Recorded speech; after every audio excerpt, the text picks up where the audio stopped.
चौथी बार बाढ़ से बेहाल मिर्जापुर, सरकार की चुप्पी पर उठा सवाल। नमस्कार, आप देख रहे हैं विंध्य एक्सप्रेस न्यूज। मिर्जापुर में गंगा नदी की बाढ़ इस बरसात चौथी बार गांवों में प्रवेश कर चुकी है। गांवों का जमीन पूरी तरह अस्त व्यस्त हो गया है। खेत और घर, रास्ते पानी में डूब गए हैं। बच्चे की पढ़ाई ठप हो चुकी है और बीमार ग्रामीण इलाज से वंचित है। समाजवादी पार्टी की राष्ट्रीय उपाध्यक्ष इंदु कुमारी ने बाढ़ग्रस्त गांवों का दौरा कर हालत का जायजा लिया। उन्होंने ग्रामीणों से सीधी बातचीत की और उनकी व्यथा सुनी। इंदु कुमारी ने बताया कि पिछले महीने आई बाढ़ में कुछ गांवों में जाति धर्म के आधार पर नाव भेजी गई थी, जबकि बाकी गांवों को अनदेखा कर दिया गया। इस बार स्थिति और भी गंभीर है। सीखर ब्लॉक के एक गांव के ग्राम प्रधान ने साफ कह दिया है कि यहां नाव की सुविधा उपलब्ध नहीं कराई जाएगी। इंदु कुमारी ने इसे ग्रामीणों के साथ सीधा अन्याय और भेदभाव करार दिया। उन्होंने सवाल उठाया कि जब लोगों की जान पर बन आई है तो प्रशासन और जिम्मेदार अधिकारी मौन क्यों हैं। उन्होंने जिला प्रशासन और डीएम से मांग की कि ग्रामीणों के लिए नाव सेवा, राहत सामग्री और दवाइयों की व्यवस्था की जाए।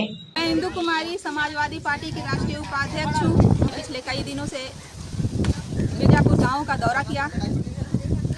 मैं एक ऐसे गांव में आई हूँ, यहाँ भी बाढ़ का पानी काफ़ी तेज़ी से बढ़ा है और पिछली बार की तरह इस बार भी बहुत तेज़ है पानी।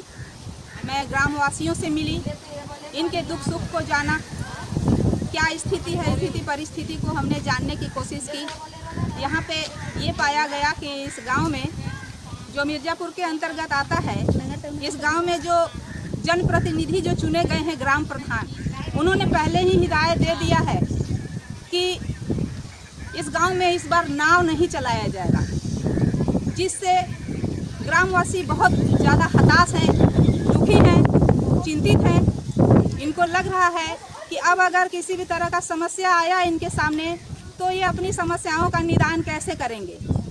मैं आपसे, मैं डीएम से, मैं सभी पदाधिकारी जो इस समय वर्तमान में मौजूद हैं, मैं उनसे आग्रह करती हूँ कि कृपया मेरी बातों पे ध्यान दें। ग्रामवासी काफ़ी तकलीफ़ में हैं और यहाँ पे जितने भी रास्ते हैं आवागमन के, सारे बाढ़ के पानी से प्रभावित हो गए हैं, बंद हो गए हैं, जिससे ग्रामवासी अब कहीं भी आ जा नहीं सकते हैं।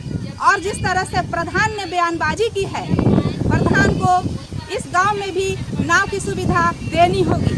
यह मेरी आग्रह है, आप सबसे अपील है, कृपया जितने भी बाढ़ क्षेत्र गांव हैं उस पर ध्यान दें, किसी भी तरह से दुर्घटना ना होने पाए। अगर इस तरह का कोई घटना हो जाता है गांव में, किसी को सांप काट लिया, किसी को कुछ हो गया, कुछ दुर्घटना हो गई, कुछ बड़ी दुर्घटना हो गई तो जान जाने का खतरा हो सकता है। मैं ये कहना चाहती हूँ कि पिछली बार जब बाढ़ आया था तो किसी भी तरह का कोई भी राहत सामग्री यहाँ पे मुहैया नहीं करवाया गया था। कृपया इन सब छोटी छोटी चीज़ों पे ध्यान दिया जाए, स्वास्थ्य की सुविधा कराई जाए, ताकि कोई बीमार होता है तो दवा की कोई व्यवस्था नहीं होती है। गरीब जो बेघर हो चुके हैं वह किसी दूसरे के यहाँ आश्रय लेके रहते हैं सड़कों के किनारे, और जो लोग गांव में फंस जाते हैं वह इसलिए फंस जाते हैं क्योंकि उनकी मजबूरी है कि गांव नहीं छोड़ेंगे।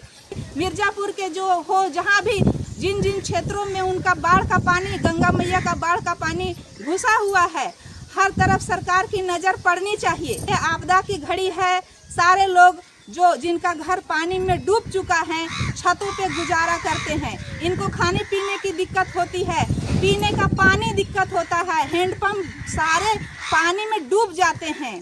बाढ़ का पानी जिस रफ्तार से गांव में घुस रहा है उस पर कृपया ध्यान दिया जाए। यही मेरी आप सबसे अपील है, यही मेरी निवेदन है, कृपया गांव वासियों पर ध्यान दें और ताकि इनका जान बच सके।